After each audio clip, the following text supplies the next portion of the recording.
முஸ்லிமுக்காக பாராளுமன்றத்தில் பேசுகிறவன் இருந்தால் எப்படி இந்த அநியாய சட்டம் அமலுக்கு வந்திருக்கிறது?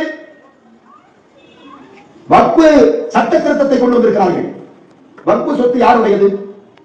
முஸ்லிம்களின் வக்ஃபு சொத்து அரசாங்கம் கொடுத்த சொத்தா, முஸ்லிம்கள் சம்பாதித்து வாங்கிய சொத்தா?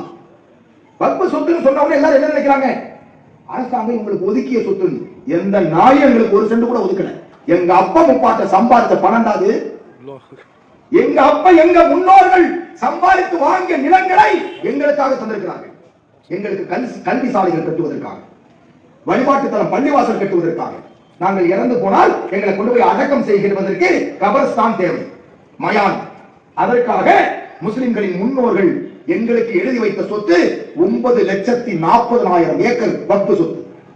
அதை ஆட்டை போட்டு முழுசா முழுங்கிறதுக்கு எந்த நாய் திட்டமிட்டாலும் அது நல்லா இருக்காது. சொல்லி சொல்லி சில வேலைகளை செய்கிற காலம் தேய்ந்து விட்டது. நாம் செயல்ல தான் காட்டும். இந்த நாட்டில் அதற்காக ஒரு புரட்சி ஏற்படும். எந்த நாட்டில் சர்வாதிகாரம் முழுமையாக இருந்திருக்கிறது? ஹிட்லரை விட ஒரு சர்வாதிகாரி என்றானா? ஹிட்லர் என்னன்னா, வாழ முடியாமல் தற்கொலை செய்து கொண்டு செத்தான். அதை விட கேடுகட்ட நிலைமை முஸ்லிம்கள் மீது கை வைக்கிறவனுக்கு ஏற்படும். அவனுக்காவது தற்கொலை செய்வதற்கு அவகாசம் இருந்தது, உங்களுக்கு அது கூட இருக்காது.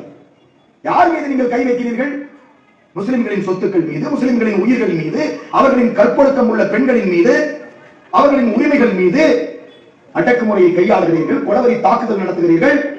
எங்க போனாலும் முஸ்லிம்களுடைய சொத்துக்கு உங்களுக்கு தேவைப்படும். இதையெல்லாம் எதிர்த்து போராட வேண்டிய முஸ்லிம்கள் பிரியாணி சாப்பிட்டு தூங்கிட்டு இருக்காங்க.